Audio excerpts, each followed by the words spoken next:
నమస్కారం. శుభమస్తు కార్యక్రమంలో గృహ బలం అనే అంశానికి స్వాగతం. ఇల్లుకు వాస్తు చూస్తాం. ఇంటి నిర్మాణానికి వాస్తు సూత్రాలు ఏ విధంగా అన్వయించుకోవాలి పరిశీలిస్తాం. అయితే అపార్ట్మెంట్ అన్నప్పుడు అది ఇల్లు కాకుండా అనేక గృహాల సముదాయం, ఇళ్ళు అని చెప్పాలి బహువచనంగా. అలాంటప్పుడు ఒక ఇంటికి మనం చూచేటటువంటి వాస్తుశాస్త్ర నియమాలు ఈ గృహాల సముదాయానికి ఎలా మనం అనువర్తింపజేయాలి, ఎలా అనుసరించాలి, తేడాలు ఏమైనా ఉన్నాయా, భేదాలు ఏమైనా ఉన్నాయా? ఉన్నాయి అనే చెబుతుంది వాస్తుశాస్త్రం. అనేక గృహాల సముదాయం ఒక అపార్ట్మెంట్. అధికంగా ఈ అపార్ట్మెంట్లు 4, 6, 8, 12 ఇలా ఈ సంఖ్యలో ఉండేవిగా ఉంటాయి. ఒక అంతస్తులో 4, 6, 8 ఇలాంటి గృహాలు ఉండేటటువంటి గృహ సముదాయాలు త్వరగా అభివృద్ధి పథంలో ఉంటాయి. 5, 7, 9 ఇలా సంఖ్యలో గృహాలు ఉండే, ఒక్కొక్క ఫ్లోర్కు ఇలా ఉండే సంఖ్యలో గృహాలు ఉన్నప్పుడు కాస్త నెమ్మదిగా అభివృద్ధి పథంలో కుంటుపడే విధంగా ఉండడం మనం గమనించవచ్చు. అపార్ట్మెంట్ సంస్కృతిలో బహుళ గృహాలకు సంబంధించిన ఈ సముదాయంలో ప్రధాన ద్వారం తూర్పు లేక ఉత్తరం వైపు మాత్రమే ఉండాలి. అలాగే 4 వైపులా ఖాళీ స్థలం తూర్పు వైపు అధికంగా, ఉత్తరం వైపు తూర్పు వైపు కంటే కూడా కాస్త తక్కువగా, పడమర వైపు ఉత్తరం వైపు కంటే కూడా కాస్త తక్కువగా, దక్షిణం వైపు పడమర కంటే కూడా కాస్త తక్కువగా ఖాళీ స్థలం ఉండేలాగా చూసుకోవాలి. 4 వైపులా సమానంగా ఖాళీ స్థలం ఉండకూడదు. దిగువన వాహనాలను నిలుపుదల చేయడం కోసం ఏర్పాటు చేసేటటువంటి ఖాళీ స్థలాలలో ఏ విధమైన నిర్మాణాలు చేపట్టరాదు.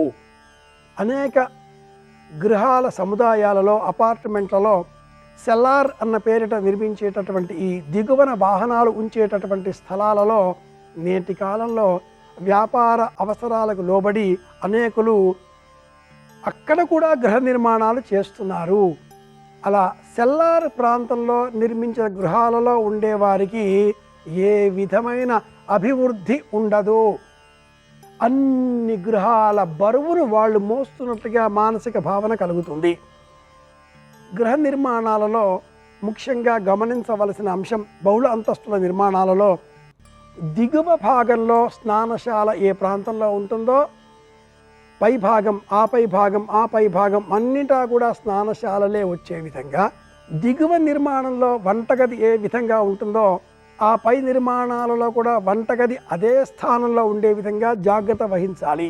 ఇతరములైన స్వల్ప మార్పులు మన అవసరాలకు, సదుపాయాలకు, అవసరాలతో కూడుకున్న సదుపాయాలతో కూడుకున్న ఇష్టాలకు, అభిరుచులకు అనుకూలంగా మార్చుకోవచ్చు.